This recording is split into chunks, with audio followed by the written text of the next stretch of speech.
Karibu kwenye habari za ulimwengu. Katika hatua inayotikisa diplomasia ya kimataifa, Russia kupitia waziri wake wa mambo ya nje Sergey Lavrov imetoa wito wa kusitishwa mara moja kwa mapigano yanayoendelea katika eneo la Mashariki ya Kati, huku mvutano kati ya Marekani na Iran ukiendelea kuongezeka kwa kasi na kutishia usalama wa dunia.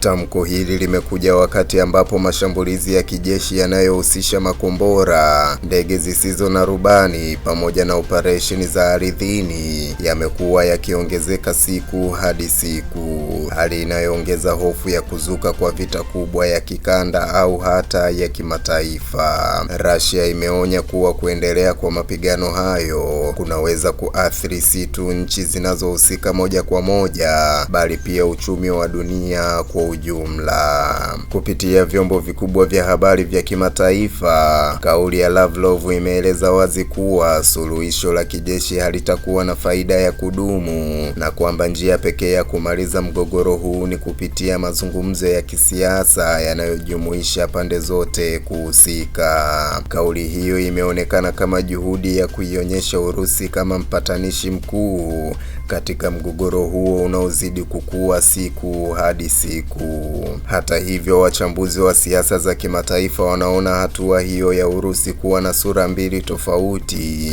ambapo upande mmoja unasisitiza amani, lakini upande mwingine unaonekana kunufaika na hali ya sintofahamu inayoendelea, hasa kupanda kwa bei ya mafuta duniani kunakochochewa na mgogoro huo. Ni muhimu kuelewa kuwa wakati mataifa ya magharibi yakiongozwa na Marekani kuongeza presha Iran, Urusi imekuwa ikijaribu kujenga ushawishi wake katika eneo hilo kwa njia ya kidiplomasia na kiuchumi, ikitumia mgogoro huo kama fursa ya kujiimarisha kimataifa. Katika muktadha mpana zaidi, hatua ya Urusi pia inaangaliwa kwa karibu kutokana na uhusiano wake wa karibu na Iran pamoja na ushirikiano wake wa kijeshi katika maeneo mengine kama vita ya Ukraine. Hii inaongeza maswali kuhusu uhalisia wa nafasi yake kama mpatanishi huru. Aidha, wito wa sitisho la vita umetolewa wakati ambapo njia muhimu za usafirishaji wa mafuta hasa katika Ghuba ya Uajemi ziko kwenye hatari kubwa ya kuvurugika, jambo linaloweza kusababisha msukumo mkubwa wa kiuchumi duniani, ikiwa ni pamoja na kupanda kwa bei za nishati na bidhaa nyingine muhimu.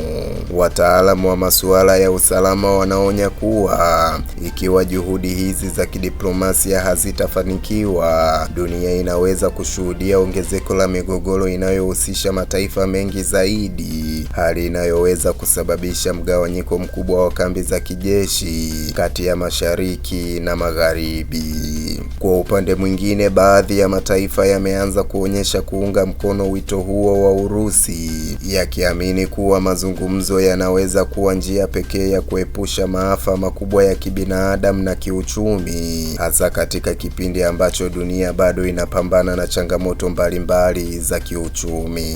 Kwa sasa macho ya dunia yanaelekezwa kuona kama wito huo wa Urusi utapokelewa kwa uzito unaostahili na pande zinazohusika, au kama utaishia kuwa sehemu nyingine ya siasa za nguvu zinazoendelea kuisukuma dunia kuelekea katika hatari kubwa zaidi ya mgogoro wa kimataifa. Mimi ni Isaac Samuel na hii ni Vision TV.